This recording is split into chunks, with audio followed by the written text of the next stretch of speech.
Buenas tardes a todos y a todas. Muchas gracias por vuestra asistencia. Antes de presentar el acto, quiero agradecer a los ponentes de la mesa su colaboración, así como a Blanquerna, la institución que nos cede este local para que podamos llevar a cabo nuestras conferencias. En la tarde de hoy os vamos a presentar un acto, La infancia robada en el franquismo, donde se trata el problema de los robos de bebés y niños durante la dictadura franquista.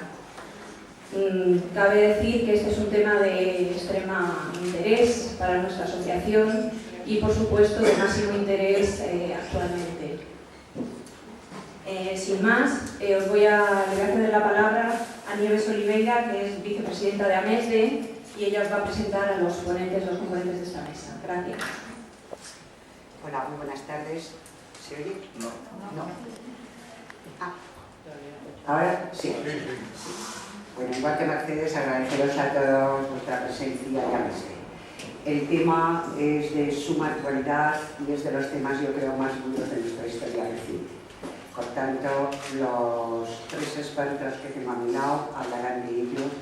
Y a mi derecha está Paco González de Tena, doctor en Sociología, fue el que hizo el primer informe que tuvo un actón encima de la mesa. Hoy es presidente de la Federación y Asociaciones de Niños Robados.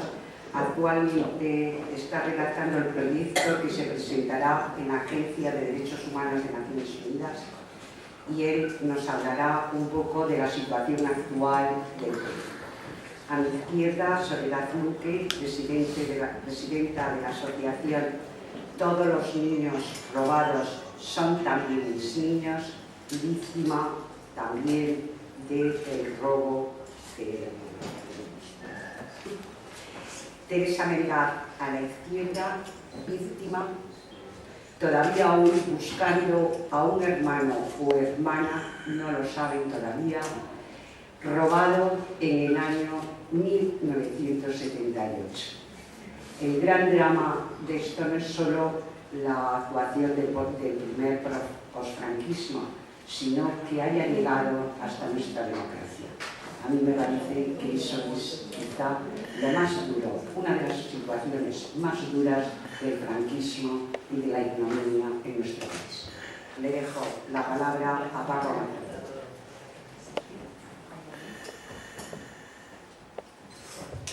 ¿Se oye? Sí. Bueno, yo voy a tratar de ser muy sintético porque el tema daría para no una charla, sino para mucho más, sobre todo por el título que le han puesto. Y voy a empezar por agradecerle a AMESDE la oportunidad que nos da para poder debatir con vosotros, porque no va a ser una exposición fría, sino que va a ser un debate. Vamos a intentar que sea lo más enriquecedor posible, por lo cual los ponentes de la mesa van a tratar de contenerse en el tiempo para dejar espacio y después tiempo para que se abra un debate que seguramente nos enseñará a todos aristas que sus pasen desapercibidas en este momento. Yo voy a empezar por exponer de forma muy sintética lo que es la Federación X24, que agrupa a gran cantidad, prácticamente la totalidad de las asociaciones que hay en España de víctimas de robo de niños, X24, y que en principio tengo que advertiros que estamos en otro momento. Estamos en otro momento porque hasta ahora, gracias a los medios de comunicación, que se centraron en principio en casos aislados, estamos en otro momento porque ahora ya hemos pasado de analizar caso a caso a hacer un análisis transversal del drama en su conjunto, sacar consecuencias y sobre todo saber por qué ocurrió y fundamentalmente quiénes estaban detrás de todo esto. Porque evidentemente a nadie se le escapa que esto no son, a pesar del empeño de algunos fiscales, concretamente hasta hace muy poco, incluso por parte de fiscales generales del Estado, después rectificó, esto no estamos hablando de casos aislados, mucho menos reducibles a lo anecdótico, aunque sea dramático, del dolor de una madre o del dolor de un hijo que está buscando sus raíces. Como se ha dicho en repetidísimas ocasiones al señor ministro de Justicia de este país, esto no es un problema de las familias. Esto es un problema de Estado. Es un serio problema de Estado. Cuando un Estado tiene por la calle posiblemente a 300.000 ciudadanos con la identidad cambiada, eso no es un problema de las familias. Aquí hay detrás que poner toda la carne en el asador, cosa que hasta ahora no se ha hecho, hay que decirlo, y además con un agravante añadido. Se nos están poniendo, por parte de la Federación, lo puedo decir como presidente con toda sinceridad, se nos están poniendo todos los palos en las ruedas posibles para que no avancemos. Y hay una discordancia entre lo que se presenta al público como avances que da el Ministerio de Justicia y lo que realmente está ocurriendo. El primer encuentro con el ministro de Justicia, en primer lugar fue un encuentro un poco informal con su director general en febrero del 2013,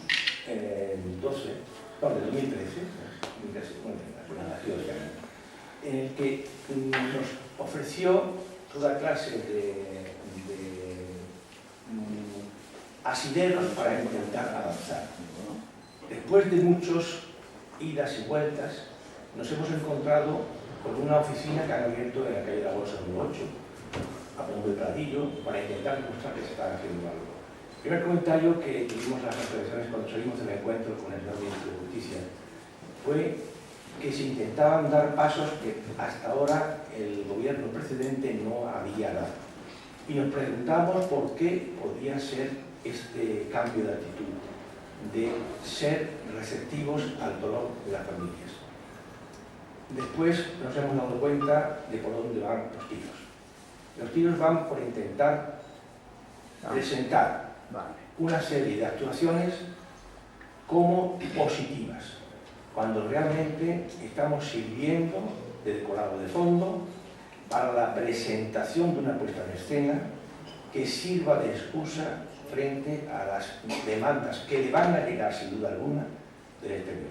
Se ha comentado aquí que estamos preparando el informe para presentarlo en la Agencia de Naciones Unidas para Personas Desaparecidas, con sede en Ginebra, porque al final el Estado español lo único que ha hecho hasta el día de hoy ha sido poner trabas. Poner trabas con la apariencia de apertura. Hay una sentencia de la Audiencia Nacional del 10 de octubre del año pasado,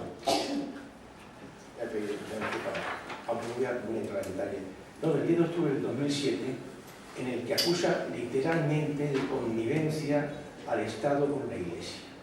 Es una sentencia durísima, porque esa la puede descargar perfectamente por estar en internet, y la puede descargar.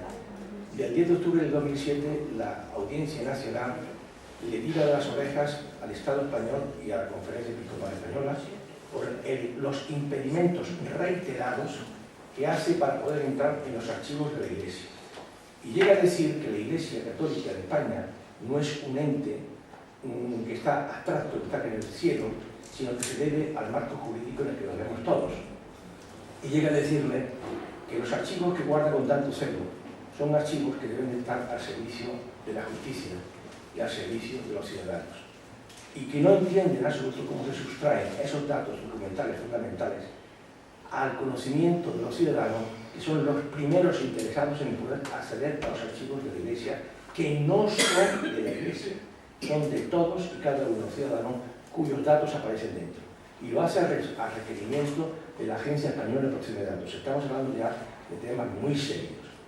Entonces, la Federación tiene una relevancia fundamental, pero no dentro de nuestra frontera, sino cara al exterior.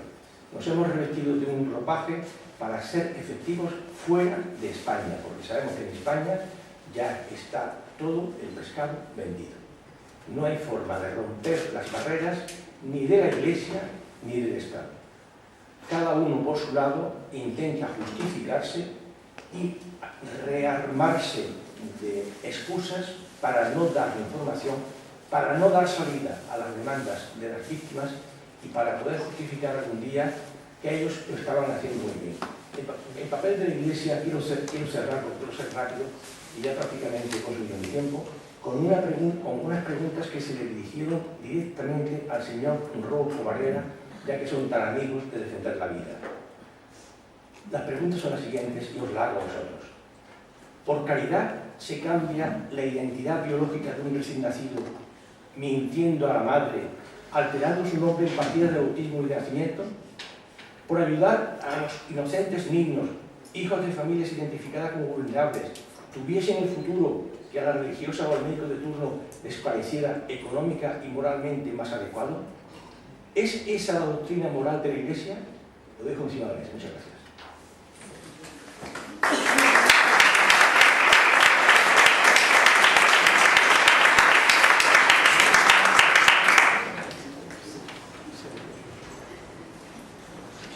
Sí, se oye.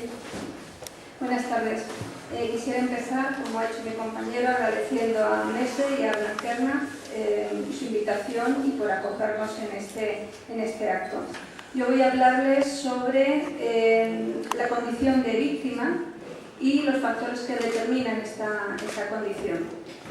¿Por qué es importante para nosotros reivindicar y que nos admitan esta condición de víctima? Pues porque reconocer la condición de víctima es reconocer que se cometió un delito y es reconocer la realidad y por tanto es poder reconocer que existen culpables. Esto para nosotros es absolutamente importante. En este tiempo tan largo de décadas de robos, hemos podido comprobar la tipología de víctimas que hay en esta situación.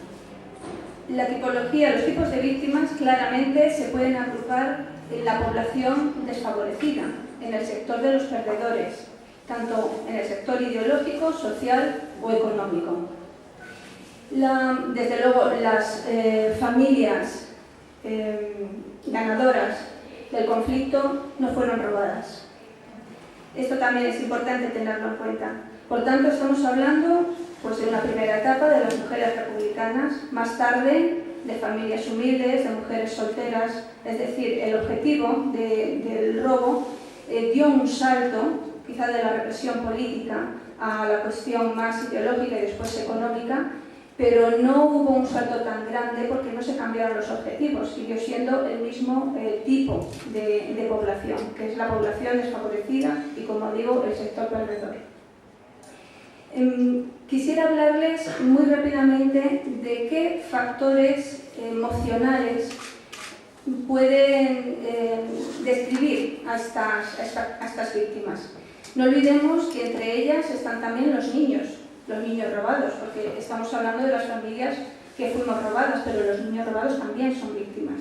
Y una pregunta que podemos dejar en el aire para el debate posterior es si los padres receptores fueron víctimas o no. Eso es una pregunta que podemos plantear para el debate posterior. Los factores emocionales que nosotros hemos observado a lo largo como asociación, a lo largo de este tiempo que llevamos funcionando, tiene que ver con el modo que se producían los robos. Una madre que iba al hospital, el niño le era retirado con la excusa de que tenían que llevarlo a la incubadora porque había nacido con alguna bien malformación o con algún problema. En la incubadora podía estar desde horas hasta días, incluso semanas. Y de un día para otro comunicaban a los padres que el bebé había fallecido. Cuando los padres iban a solicitar el cadáver para enterrarlo, pues el cadáver desapareció. Es decir, nunca podían verlo. ¿Con qué excusas? O bien había sido incinerado, o bien ya sí había sido enterrado, o en alguno de los casos, cuando los padres insistían mucho, pues les ofrecían un bebé que estaba congelado, como el caso de San Ramón, que imagino que todos ustedes recordarán. Ante eso, los padres podían protestar, solamente ante esa protesta lo único que recibían eran amenazas, pero es cierto que en ese momento los padres nunca fueron conscientes de ser víctimas de un robo. Una diferencia importante con respecto a la etapa de las madres republicanas, que sí sabían que se les estaba retirando el hijo. Las víctimas de robos posteriores, de los años últimos 50, 60, 70, no eran conscientes de ser víctimas. Y es importante tener en cuenta que la conciencia de víctima nos llega muchos años después de haberse cometido el delito. Y eso tiene que ver con los factores emocionales que eso provoca. Cuando los padres, especialmente la madre, vuelve a casa, se encuentra con que al empezar a analizar lo ocurrido, algo extraño, tiene la sensación de que algo extraño pasó, que ella tiene el sentimiento de que el bebé está vivo. Cuando intenta hablar, muchas callan pensando que es fruto de su imaginación, y cuando intentan hablar en otras ocasiones, ni la pareja ni la familia apoyan a estas mujeres, pensando que son mujeres que están trastornadas por no asumir la muerte del bebé. Con lo cual hay un silencio que se impone en la familia, bien porque no son comprendidas, bien porque ellas mismas piensan que es mejor callar, porque si no te toman como una loca, por loca. El silencio no es solamente parte de esas familias, también es el silencio de la sociedad, porque en estos delitos había mucha gente alrededor. Estamos hablando del médico, de la monja, del cura, de la matrona, del personal de los registros, del cementerio. Nadie vio nada nunca, eso es muy difícil de creer. Sí es verdad que tampoco, al no ser una cosa pública y explícita, pues tampoco se podía tener la certeza, con lo cual el robo de niños se convirtió casi en una leyenda urbana. Pero al cabo del tiempo, cuando estos delitos salen a la luz, cuando en el 2008 los niños dan el paso porque los padres receptores les confiesan que han sido comprados, y estos padres lo confiesan ya en el lecho de muerte, los niños dan el paso y quieren averiguar sus orígenes. Esto demostraba que los niños se compraban y se vendían porque los padres confesaban que habían comprado a sus hijos. Esto todavía no significaba que hubiera robos. Se demostró con el caso, sobre todo con el caso de María Luisa Torres, que conocerán todos, cuando pudo reencontrarse con su hija, una hija que ella pensaba que estaba muerta. Con lo cual ya no solo se demostró la compra, la venta, sino también el robo. Al suceder esto, muchas madres se ven identificadas en esos casos que aparecen en los medios de comunicación y empiezan ya a creerse, por fin, que sus supuestas fantasías no son tales, que era la realidad, que a sus hijos se los robaron. Aquí surge también el papel de la pareja, del padre, la tremenda culpabilidad que tienen muchos maridos, muchos padres, al sentir que en su momento no supieron o no pudieron apoyar a la mujer que les estaba pidiendo ayuda, que les estaba diciendo que su hijo había sido robado, que no había muerto. Estos factores emocionales no quedan aquí, porque cuando ya por fin se da el paso de descubrir, de tomar conciencia de que ha sido víctima de un delito, la rabia, la culpabilidad surgen, la impotencia de no saber qué hacer, de no saber cómo encontrar a ese bebé, dónde estará mi hijo, qué habrá sido de él. Y sobre todo, el miedo feroz a ese anhelado encuentro, al pensar que el hijo puede estar pensando que ha sido abandonado. Eso es algo terrible para las familias biológicas, el imaginar que el hijo puede estar pensando que no es un niño robado, sino que la madre lo pudo abandonar o que incluso lo pudo vender, porque eso está en el imaginario del adoptado también. Bien, todos esos factores, digo emocionales, también terminan siendo factores físicos. Las mujeres terminan estando realmente enfermas, pero no únicamente eso pasa con las familias, también los niños. La búsqueda es diferente. Cuando un niño ahora adulto, decide buscar, no sabe a qué se va a enfrentar. Nosotros, las familias, sabemos que queremos encontrarlos. Ellos tienen mucho miedo a la búsqueda porque no saben si son robados, no saben si son abandonados, no saben quiénes son. La identidad les fue robada. Y con esto enlazo un poco con el título de esta conferencia, La infancia robada en el franquismo, porque realmente nos robaron a todos esa infancia. Se la robaron a los niños, al no dejar que se criaran con sus familias biológicas. A los padres les robaron la infancia de su hijo al no poder verlos crecer. A los hermanos nos robaron también esa infancia compartida con los hermanos que nos robaron. Obviamente todo esto, si hay alguien que no ve una condición de víctima es porque realmente está ciego. Yo lo que creo es que, como decía mi compañero, intentaremos luchar para que esto se considere, para encontrar a los niños y que realmente todo el mundo asuma que decidieron por nosotros, que nos robaron la infancia y que nos robaron la oportunidad de tener una vida compartida con nuestros niños.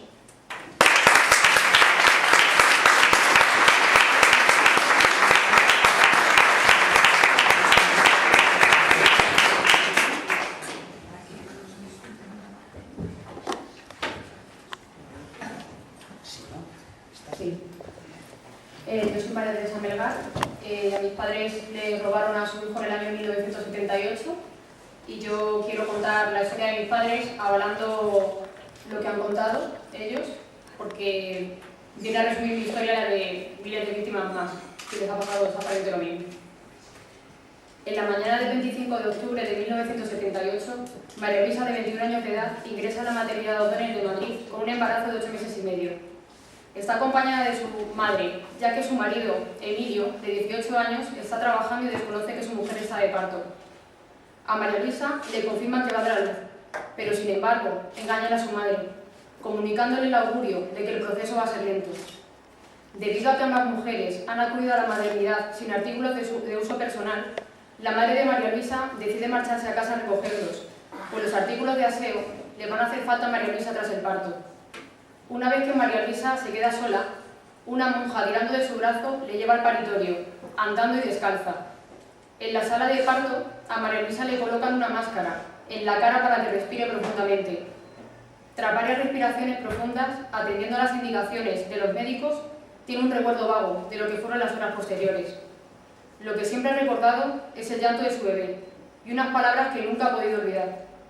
Las palabras que un médico le dijo a otro, refiriéndose a su hija: llévatela.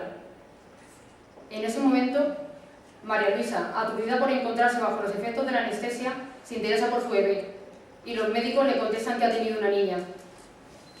El marido de María Luisa no aparece en el hospital hasta bien entrada la noche. Desconoce que se ha producido el nacimiento de su primer hijo y después de salir del trabajo, acude como cada día a la Tozuela para obtener el permiso de conducir.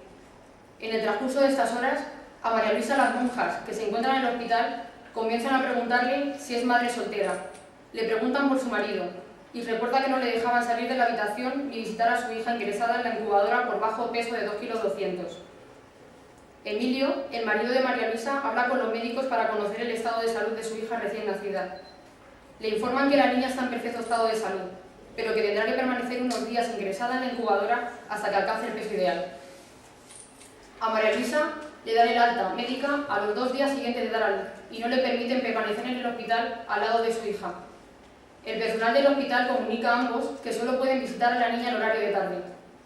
Cada día, María Luisa y Emilio acuden al hospital por las mañanas para conocer de primera mano la evolución de la niña y por las tardes, a través de un cristal, la ven, de lejos, ya que su posición en la zona de las incubadoras es la más alejada al cristal. Emilio y María Luisa se van alegrando cada día que pasa. Su bebé va ganando peso y los médicos les dan esperanzas de poder llevarse a su hija muy pronto a casa. El 31 de octubre de 1978, 6 días después del nacimiento, cuando llegan a la maternidad, como cada día, la niña no está en la incubadora. María Luisa tiene un mal presentimiento. El personal del hospital les dicen que se han llevado a la niña a hacerle una prueba al hospital de al lado, a Francisco Franco. Los padres corren hacia allí y en cuanto llegan, una religiosa les comunica que la niña acaba de fallecer. Emilio quiere ver a su hija. Ha estado durante 6 días viendo a su hija a través de un cristal. Ni siquiera ha podido verla de cerca, tocarla o cogerla en brazos. Pero la religiosa no se lo permite. Le intenta convencer de que es realmente desagradable y le aconseja que guarde un mejor recuerdo de ella. Emilio durante horas sigue insistiendo en ver el cuerpo de su hija y tras varias horas de insistencia accede a enseñar el cuerpo en los depósitos de la maternidad de O'Donnell. María Luisa, al ver el cuerpo de su bebé, está convencida de que no es su hija. El tamaño del cuerpo del bebé fallecido es bastante grande comparado con su bebé de 2,2 kilos. Además, ya está congelado. Un trabajador de la maternidad les vigila y no les permite acercarse al cuerpo. Cuando María Luisa intenta acercarse a observarlo y tocar al bebé fallecido, el trabajador se lo impide. La maternidad O'Donnell se hace cargo del entierro y lo único que consiguen saber es que va a ser enterrada en el cementerio de la Almudena de Madrid, pero no permiten a nadie presenciar el supuesto entierro.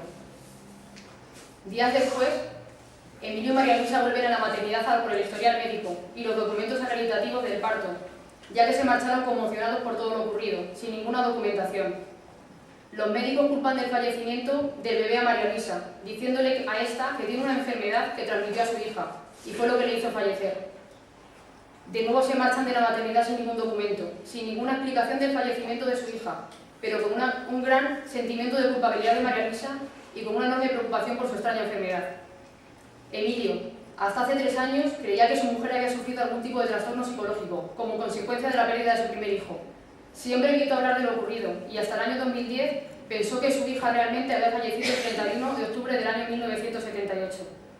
María Luisa, por instinto de madre, siempre ha sabido que su hija vive. Cada año, el 25 de octubre, recuerda los años que han pasado desde aquello. Hoy, 34 años después, sigue pensando en su hija como un bebé y no como una mujer que ha ido creciendo hasta convertirse en adulta. El único recuerdo que guarda de su hija se ha enquistado en su memoria. El dolor incrustado en la memoria es irreparable. La agonía que padecen las víctimas por los casos de niños robados, desde la dictadura franquista hasta bien entrada la democracia, necesita como compensación la inmediata intervención de la justicia. La superficialidad con la que trata el Estado español los delitos de lesa humanidad nos muestra que la justicia en España es más propia de países tercermundistas. En la actualidad, María Luisa y Emilio, acompañados por sus 2 hijos, que nacimos con posterioridad, seguimos buscando el pedacito de alma que nos falta en nuestras vidas.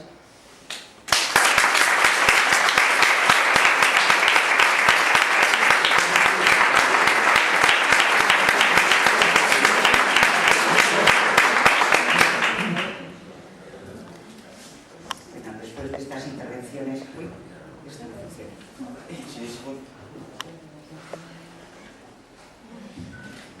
Después de estas interesantes intervenciones, la última tan emotiva, abrimos un turno de palabra para que la mesa exponga lo que quiera decir. La mesa, digo, la sala. Yo quería la cuantía económica, ¿quién se la quedará? Perdón, que digo que la cuantía económica, ¿quién se la quedaba? ¿O se la repartían o cómo? Eso no lo sabemos. Cuando a mí me he olvidado decir una cosa que me gustaría que lo tuviese presente, porque era un dato importante. Nosotros no somos jueces, los jueces están en otro sitio. Y los jueces españoles han demostrado hasta ahora bastante indiferencia. Y el Ministerio Público, por supuesto, ha parado con decisiones que no voy a entrar a juzgar en este momento, pero que ponen en entredicho exactamente el por qué estamos aquí. Nosotros consideramos una cosa que es fundamental y que quiero que tengan en cuenta todos. En este momento existe en España, en relación con este tema, lo que yo llamo la complicidad social implícita. Hay una complicidad de toda la sociedad implícita en estos casos de urbanismo. Esto no era un secreto. Esto se comentaba en las colas del PAN y se comentaba en muchos sitios. Y realmente, bajo cuerda, la sociedad admitía que estas cosas ocurrían. Había un sector impune, que era la minoría, y había un sector mayoritario, que eran las víctimas. De las transacciones internas, nosotros no sabemos nada. Habría que preguntárselo a las personas que todavía hoy siguen vivas y son muestra palpable de que había tramas. ¿Qué interés tenía hoy día en ocultar todo? Que no salga toda la luz. ¿Qué interés hay? Bueno, la verdad es que nosotros hemos estado intentando hacer un análisis transversal de las causas de todo esto. Y esto nos lleva muy lejos. Las causas son, por un lado, el principio de carácter ideológico, pero la ideología, como yo he tratado de hacer la pregunta a la Iglesia Católica, la Iglesia Católica no es inocente, porque sabéis perfectamente vosotros que el delito que comete una persona adscrita a la Iglesia Católica no puede permanecer indiferente al ordinario del lugar, o sea, al obispo o al arzobispo. Y estas cosas se sabían y se comentaban. Cuando yo iba a averiguar en el Arzobispado de Madrid, en el archivo del Arzobispado de Madrid, qué había ocurrido con los archivos que en principio contenían las partidas de bautismo, y muchas de ellas son verdaderos modelos de cómo se puede trucar la identidad de un niño. Hay incluso 3 bautizos distintos de la misma persona con 3 nombres distintos, demostrado documentalmente. Entonces, cuando la Iglesia ampara esto, toda la Iglesia, por lo menos la cúpula, permanece contaminada. O sea, no puede aducir indiferencia ni desconocimiento. Entonces, aquí hay un delito, y hay delitos incluso de pederastia, que sabéis vosotros que fuera de España se han contemplado con mucho más rigor que aquí. Y aquí estamos hablando de delitos permanentes de lesa humanidad. Mientras no aparezcan estas personas, el delito se permanece vivo. Tendrán que dar cuenta, por un lado, los adoptantes, de qué hicieron para conseguir ese niño, y por otro lado, los padres que fueron despojados de eso. Las alegaciones solamente le ponemos encima de la mesa del ministro, y ahora ya después en ámbitos internacionales, que nosotros solamente buscamos la verdad sociológica, la verdad social de los hechos. Lo que se derive de eso, en cuanto a la justicia y la posible reparación, ya son otros ámbitos. Pero el primero es saber qué ocurrió. ¿Y los gobiernos de izquierdas tampoco han apoyado? Aquí nadie ha movido un dedo. Nadie ha movido un dedo. No ha habido gobiernos de izquierdas.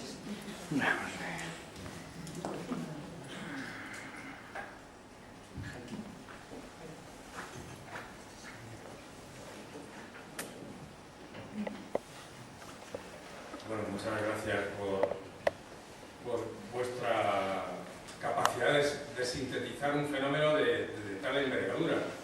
Pero yo no me resisto a empezar por el principio. El robo de niños fue una decisión política de una dictadura que tenía como propósito exterminar a todos aquellos que no estuvieran de acuerdo con su credo nacional católico. Y por lo tanto fue una organización desde el gobierno estatal con el brazo armado de la Iglesia Católica quien se encargó de llevar a cabo eso con los sobrevivientes de la catástrofe. No solamente mataron a todo aquel que pudieron y quisieron sin ningún tipo de justicia por medio, sino que a los descendientes o bien trataron de reeducarles, y sabemos lo que significa esa palabra en los textos de esa dictadura, o bien traficaron con ellos. Lo que ocurre es que el delito político dio tan buen resultado que se convirtió en un negocio, y el negocio se extendió en el tiempo tanto que llegó hasta la época de la democracia. Y yo creo que esto es lo fundamental del asunto. Claro que es un problema del Estado, claro que es un problema de todos nosotros, claro que es un problema de esta democracia. Mientras no se conozca la verdad, no es posible hacer justicia. Y mientras no haya justicia, no es posible hacer la reparación. La reparación no es un problema económico, la reparación es el reconocimiento de que hubo quien cometió un delito de forma sistemática y organizada, y por lo tanto eso tiene que estar en la memoria de nuestro país. O construimos una democracia sobre la base del conocimiento de nuestra historia, o esta será siempre una débil democracia que está en riesgo de perecer. Y vosotros sois testigos de una parte de ese tipo de designio político que necesitáis obligatoriamente que os acompañemos, como nosotros necesitamos que estéis en los tribunales para poder reconocer la verdad de la historia de lo que ha ocurrido en nuestro país. Eso es lo que quería decir.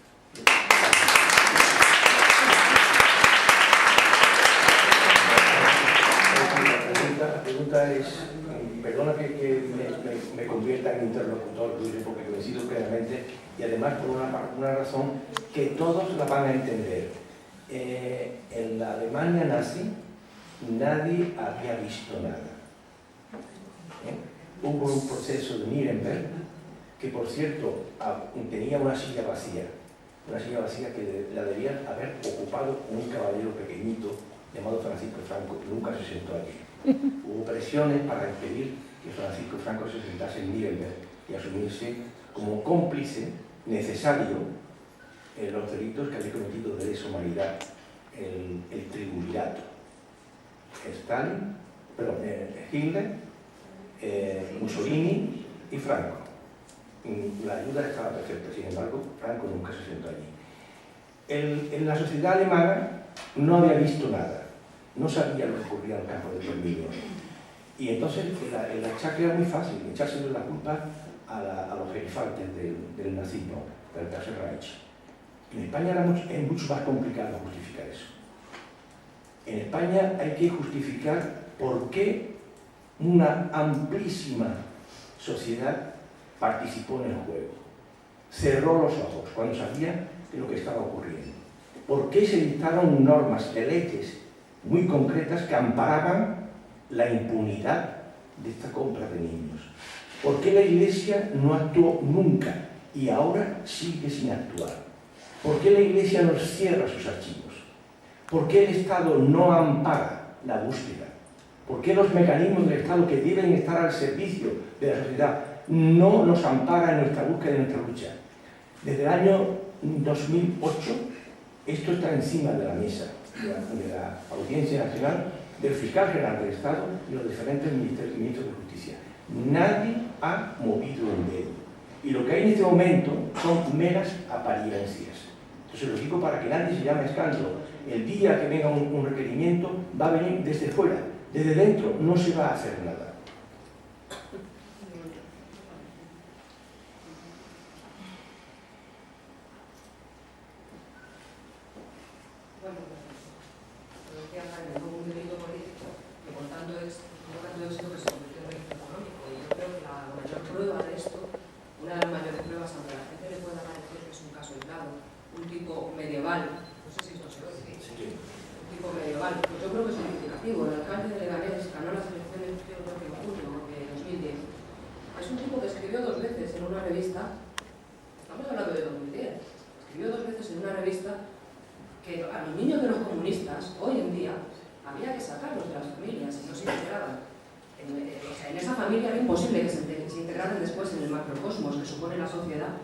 Y darlos en una institución que los reeducara, que los padres se crecieron también. Y este señor ganó las elecciones, el Leganés. O sea, hay poco bueno que decir, como ha dicho el compañero. Yo creo que desde dentro...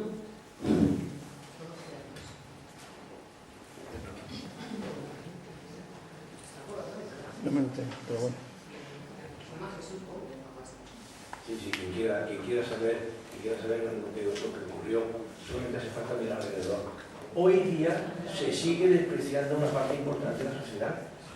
El franquismo sigue vivo, o sea, ¿quién duda de eso? Además, el albacea testamentario de Francisco Franco es la Iglesia Católica.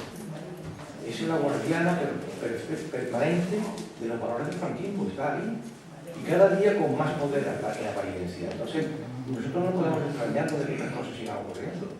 O sea, que nadie nos permita los archivos, que recurramos al Fiscal General del Estado en amparo para pedir entrar en archivos con protección judicial, de la Policía Judicial. Y al llegar a 3 iglesias para ver los archivos e encontrarnos que esos archivos han sido trasladados, la primera pregunta que nos surge es decir, ¿quién ha filtrado esa información? Muy bien. La primera noticia que tuve de los niños robados fue el 20 de diciembre del año 1973, una fecha histórica. Ese día fue el atentado Carrero Blanco y al mismo tiempo están jugando al proceso mismo dirigente de Comisión de Seguridad. El ambiente que había, yo trabajaba en aquella época en una imprenta grande y los cabecillas del movimiento obrero y político, pues entre ellos estaba mi padre. Y yo le aprendí y uno de los oficiales que yo tenía. Y nos empezó a contar muchas cosas. Nos empezó a contar por primera vez me entero de los niños robados. Y fue algo que se me marcó bastante. Y empecé, bueno, pues acá de muchos años, pues por motivo, bueno, sabéis que alguno estoy metido en el tema de la memoria. y bueno, pues me conocen, y hubo una persona donde con toda la confianza me contó el drama de lo que estáis contando. Bueno, pues me empecé a mover, empecé a conectar con el País Vasco, aquí con gente de Madrid, de Valencia, de Cádiz, y paralelamente se estaba ya organizando y estamos en esta situación que yo creo que hemos llegado todavía, por desgracia, a tiempo. Por la edad me refiero, pero por la irresponsabilidad de algunos que todavía son mayores, pero que podemos todavía tirar, y yo creo que tendremos oportunidad de salir a la luz pública, entre otras cosas, porque hay, para mí, entre otros temas, dos sensibilidades. Una, las fosas comunes, y el de los niños en Nueva Más. Y eso ha calado mucho, y no me extraña lo que estáis hablando, que se intente callar, porque es un tema muy sensible. ¿Y quién son los responsables? Pues si ahí está la Iglesia, entre otros, pues eso es algo que intentan tapar como sea.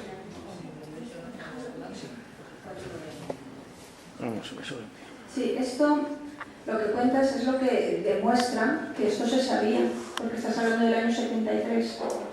Esto se sabía y se ha sabido siempre. Lo que pasa es que se ha callado o se ha ocultado o bueno, no se le ha dado la importancia o la veracidad que tenía. Pero esto también hace que se continúe en el tiempo, no solamente por el silencio, sino también por ese hilo conductor al que llamamos impunidad. Y eso es lo que justifica lo que decía Jaime, que hubiera que esto empezara donde empezó, con el robo de los hijos de las mujeres republicanas, y que eso luego se continuara en el tiempo bajo el fanatismo ideológico del nacionalcatolicismo y más tarde se convirtiera en un delito económico. ¿Por qué no se paró durante la democracia? ¿Por qué no hay etapas totalmente con una ruptura en medio? Pues por la impunidad, porque realmente podían hacerlo.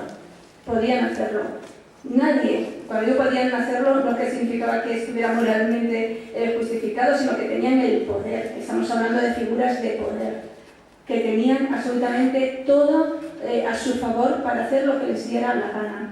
Eso es la impunidad, y la impunidad con el silencio da lugar a lo que tenemos. Y de hecho, lo que ha pasado con el alcalde de Leganés también es fruto de esa impunidad. Aquí se puede decir lo que sea y no pasa absolutamente nada. Todavía estamos en ello.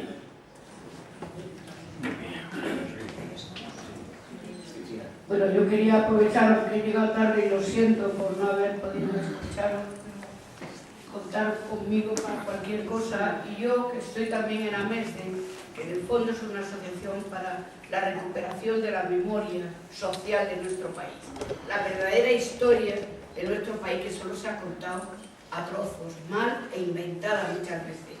Y precisamente en esa recuperación que estamos viendo que, como habéis dicho ahí, si no viene de fuera, de dentro, no van a hacer nada, y nos mismos nos estamos planteando para todos los temas, para los temas de las fosas, de los desaparecidos, de los niños robados, de todo lo que ha sido una posguerra y una guerra civil en la que solo se ha contado la historia de una parte y precisamente la historia de los verdugos y no la historia de las víctimas.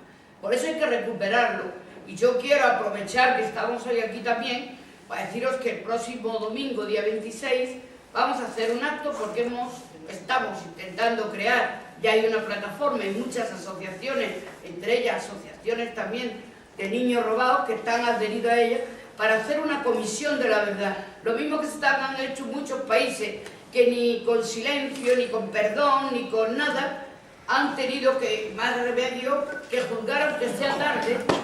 A Videla, por ejemplo, hay mucha gente que tenían leyes de perdón, de punto y final, y nosotros tenemos que arrancar que en estos delitos de lesa humanidad no existe nada que declare la impunidad.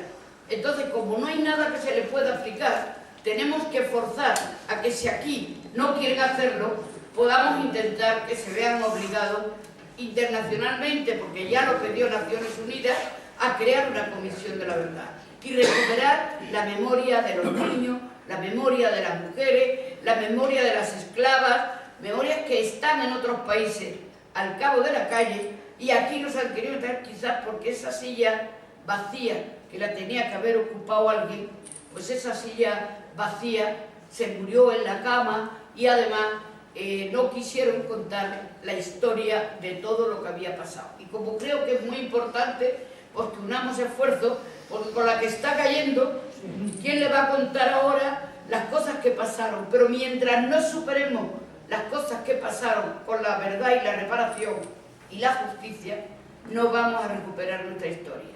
Y me parece que por eso sucede lo del de Leganés y sucede la ignorancia del vencedor, del que piensa que siempre tiene la razón. Por lo tanto, os animo a venir a las 11:30 en el Auditorio Marcelino Camacho de Comisiones Obreras, y que en lo posible pues también trataremos este tema como todos los demás temas. Muchas gracias.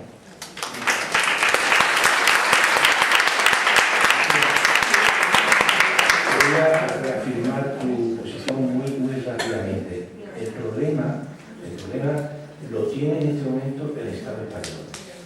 Es una patata caliente, y tú, como jurista y como persona que tiene una larguísima trayectoria como letrada, lo vas a entender perfectamente. En este momento, el problema serio que tiene el gobierno de España, y concretamente el Estado español, ya no del gobierno de España, sino del Estado español, es mucho más serio que el tema de un gobierno que puede salir o puede entrar. Es que la patata caliente implica que hay delitos de carácter internacional con este tema encima de la mesa. Ha implicado a Marruecos, sabéis que últimamente que implica detenidos por Marruecos. Está implicando a Francia. Tenemos un caso del año 63 en donde casualmente en Dax, en el sur de Francia, hay un robo de niños de madres guipuzcoanas. Y casualmente, qué casualidad, las hermanitas que estaban al frente de ese hospital eran las hermanas de la Caridad de San Vicente de Paúl. Qué casualidad, ¿verdad? Tenemos niños exportados bajo pedido, con pruebas documentales y cartas, a Venezuela, a Estados Unidos y a México. Entonces, la patata caliente que está encima de la mesa ya no se puede solventar aquí de puertas para adentro. Es un delito internacional. Estamos hablando de ciudadanos españoles, al menos de origen, de carácter biológico, que están en otros países con identidad alterada. Y eso es muy difícil de ocultar. Te doy la razón plenamente. Muy bien. ¿Alguna palabra más? Sí. Yo quería preguntar que después quería preguntarles a la asociación que después de la muerte, o supuesta muerte, porque quizás no se oye, quizás mucha gente, yo la primera no creo que Lucifer esté muerto, resulta que ya parecía que se daba el caso como cerrado, y ha habido un caso que un juez lo ha reabierto. ¿Qué hay de ello?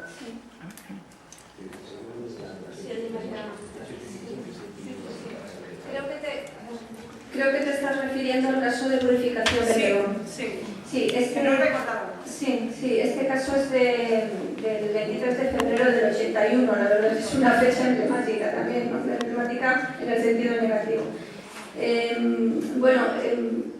Este caso, efectivamente, Sor María estaba imputada, pero no era la única que estaba en proceso, no sé cómo se dice técnicamente, Cristina me podrá ayudar, en proceso de ser imputados otras personas. Procesados. Pues ahí está.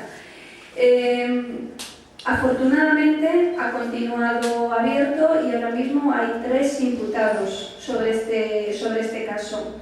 Uno es el que en aquel momento era el director de Santa Cristina, José Zamarriego. El otro era el jefe de neonatología, Ignacio Villa Lizaga. Y luego hay una tercera persona, un tercer médico, que nunca recuerdo el apellido, que también compartía funciones con el doctor Ignacio Villa. Es decir, que este caso sigue adelante. Pero no ocurre igual con el caso de María Luisa Torres.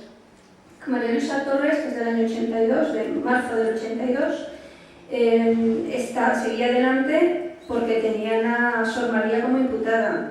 Y hasta ahora era la única imputada, con lo cual se tuvo un archivo provisional.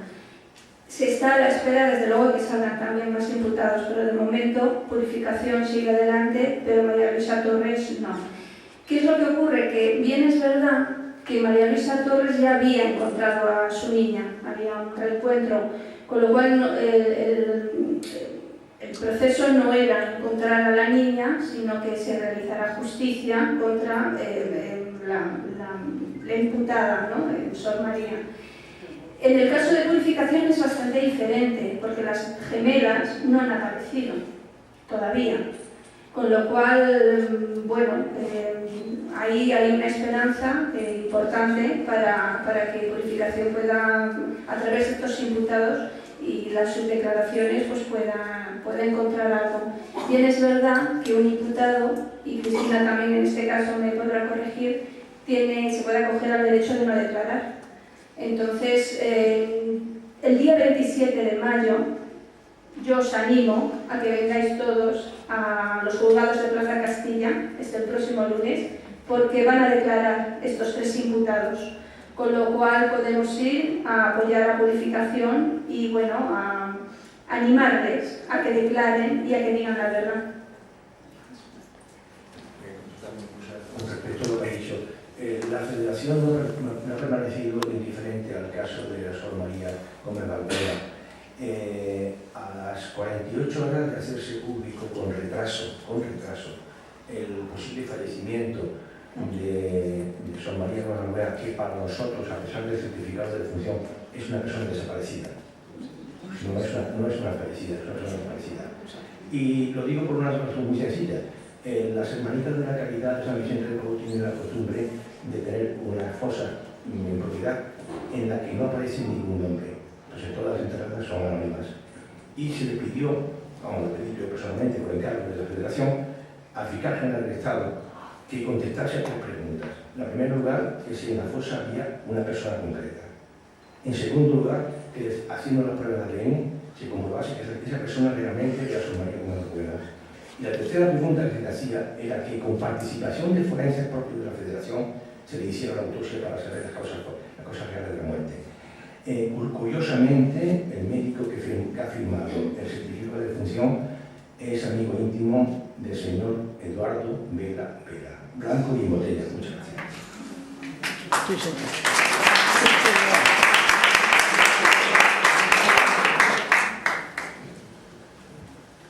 Ya que ha nombrado al doctor Villa, le podemos preguntar al hijo, que no es cualquiera de la COPE, ha tenido cargos políticos en varios sitios, le podemos preguntar al hijo qué opina del padre, por ejemplo. Por cierto, otro dato de la iglesia, de esta organización, no hace mucho le dieron un premio Príncipe de Asturias a una de estas organizaciones que se las trae.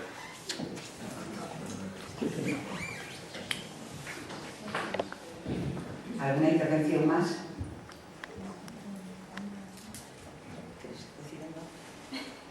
Bueno, pues entonces agradeceros vuestra presencia y no solo el domingo el acto que os ha recordado Cristina, sino que el próximo martes también en Vallecilla hay un documental de la memoria histórica, que no recuerdo cómo se llama, pero que estáis todos rojos, estáis todos invitados. Vale, y esperamos vuestra presencia. Gracias.